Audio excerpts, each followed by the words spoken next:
Boa tarde, irmãos e irmãs da Sociedade Espírita Mansão da Fraternidade, com alegria novamente reunidos, rogando ao Senhor da vida,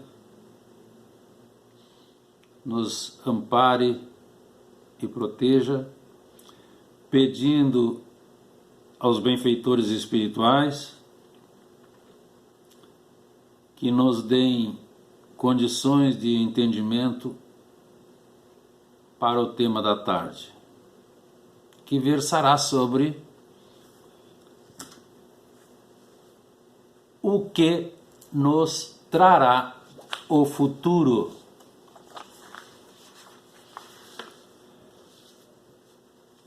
Pela lei divina do progresso, é chegado o tempo de melhorar o planeta. Sopros imensos de onda evolucionista varrem os ambientes da Terra. Princípios convencionais mantidos a título de invioláveis durante séculos tornam-se obsoletos. A mente humana perplexa é compelida a transições angustiosas. Encontramos a subversão de valores, a experiência social e o fracasso num processo acelerado de seleções pelo sofrimento coletivo, perturbando os invigilantes, que representam a esmagadora maioria em toda parte. Em tempos de dor, de medos e de incertezas, é natural e esperado que cada um procure um caminho que lhe traga conforto, doses de confiança e a chance de encontrar a paz. Diante da pandemia do novo coronavírus, com o isolamento social imposto como medida de proteção contra a disseminação, a confiança em Deus não deixa espaço para dúvidas. É tempo de entregar a causa da vida nas mãos do Criador, sentir a sua presença, sabendo que Ele não nos abandona, caminha conosco em forma de esperança e de amor. A esperança surge como antídoto diante de um inimigo invisível, letal, e que a humanidade luta para controlar.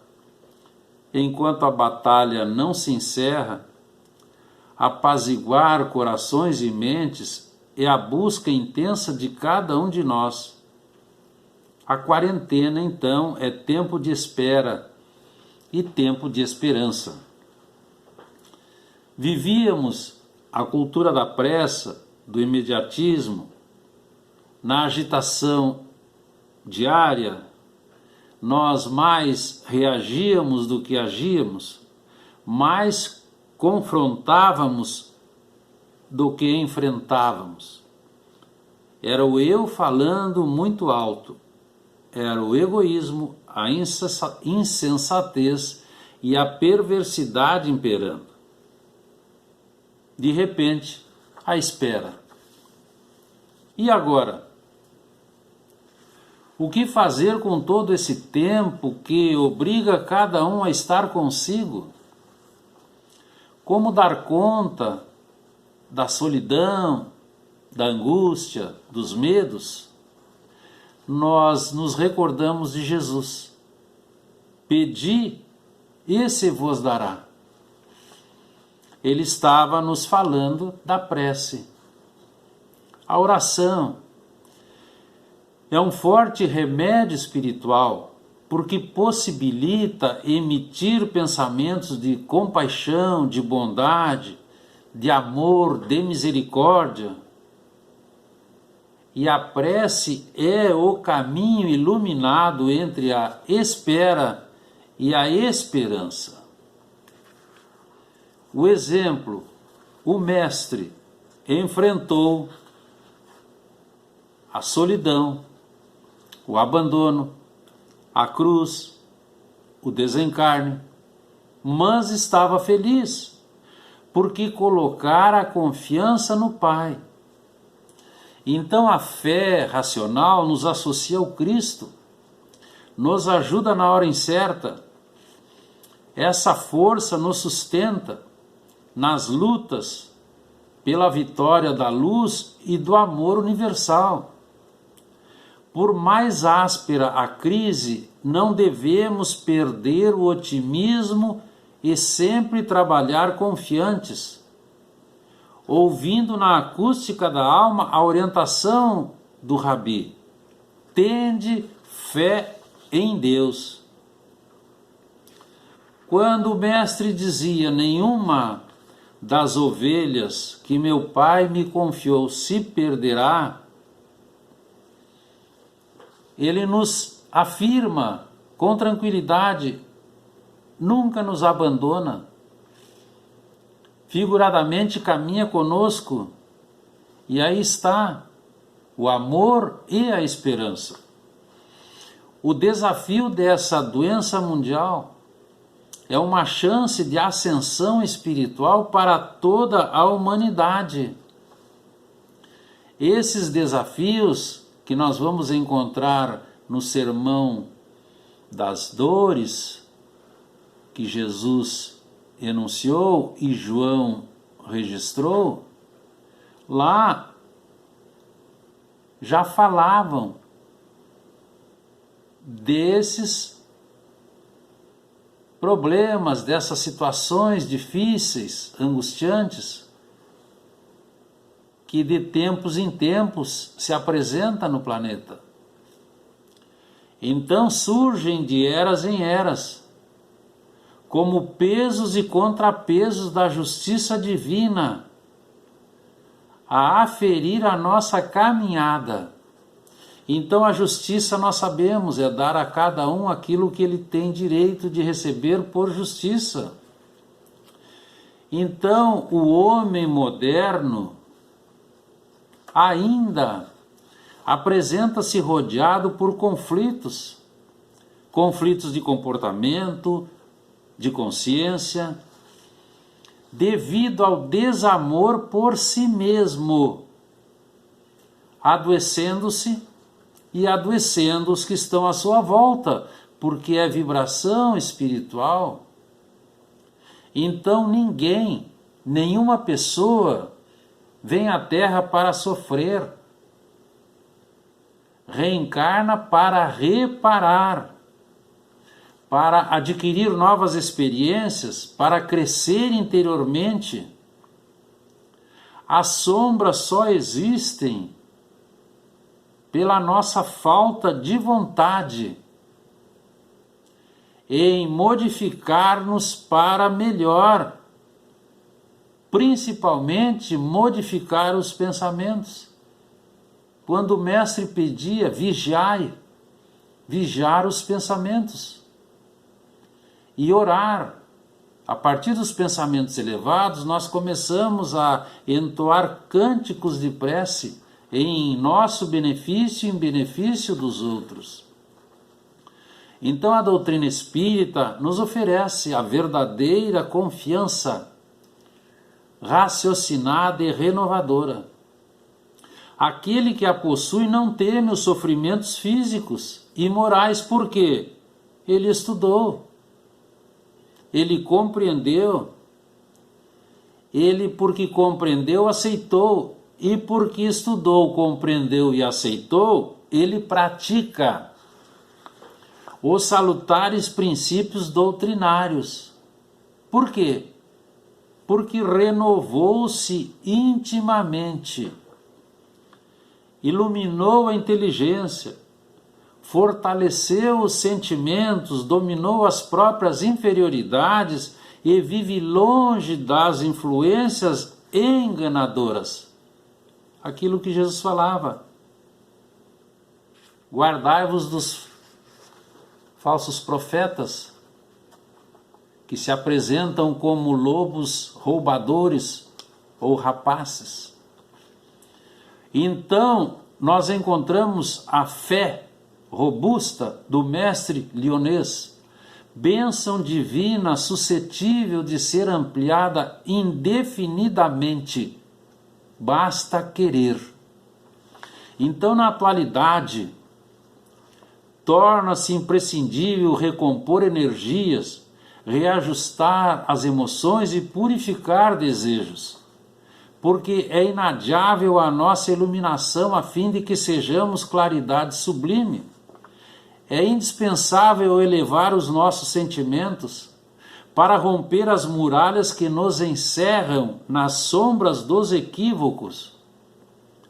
É preciso esquecer a ilusão da posse, dilacerar os véus espessos da vaidade, abster-nos do mortal personalismo aviltante, a fim de que o sol eterno divino dissipe as transitórias trevas humanas.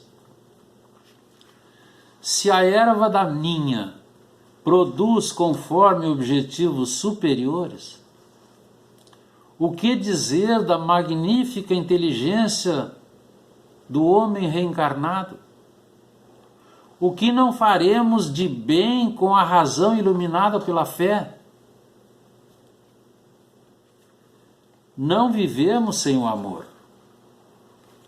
Mas o amor deve ser aquele que confia, que atende, que transforma, que eleva, utilizando a vontade, a perseverança, buscando a paz interior na suprema tranquilidade do trabalho bem feito. Jesus não retornou às culminâncias do mundo espiritual sem subir ao Calvário. E as suas ações, as suas lições concretas referem-se à fé que transporta montanhas. Rendamos culto à vida permanente, à justiça perfeita e adaptemo-nos à lei de Deus, que nos apreciará o mérito de conformidade com as nossas próprias obras. A cada um segundo suas obras, já dizia o mestre. Então encontramos a lei de causa e efeito, é lei educativa, nunca punitiva. Por isso é que nós estamos hoje às voltas com essa pandemia. A fé, na essência, é aquele grão, aquele embrião de mostarda dos ensinamentos do Galileu, que em pleno crescimento, pela elevação, por meio do trabalho incessante, se converte no reino divino onde o Espírito passa a viver. É preciso então que nós compreendamos o que estamos fazendo na Terra, e a fé racional dá condições a essa compreensão ampliada.